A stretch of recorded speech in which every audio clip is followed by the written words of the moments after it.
You know, the classroom has changed enormously since I began teaching, which was shortly after writing was invented.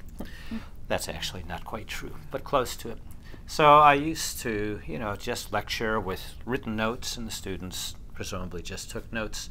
Then I migrated to slides because I think visuals are very important. Then, of course, I moved to PowerPoint and all the stuff that goes with it. I pull in feeds from YouTube and multimedia and so forth. But one of the major opportunities that I found is to actually bring in live video feeds to illustrate the points that I'm teaching about. So I'll give you one example. One of my passions has to do with the offshoring of cheap labor. The fact that many of the goods we consume are made in sweatshops in other countries.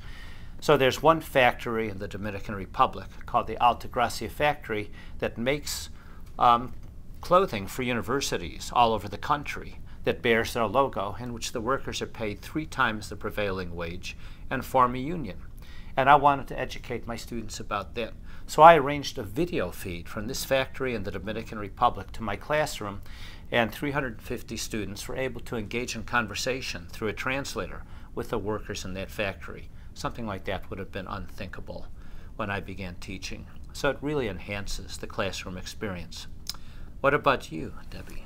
I agree that one of the biggest changes we've seen is how we use technology and how the students use technology. And I think you've given great examples about how technology can be used to enrich their educational experience. I think one technological change I've seen is that students expect immediacy a lot more than they did in the past. And they're raised on 24-hour news and tweets, and so they often expect not only their professors to answer to their email momentarily or spontaneously, which doesn't always happen, but also the examples they want to hear about in class tend to be very contemporary focused. Something that happened in the 70s they often view as old history.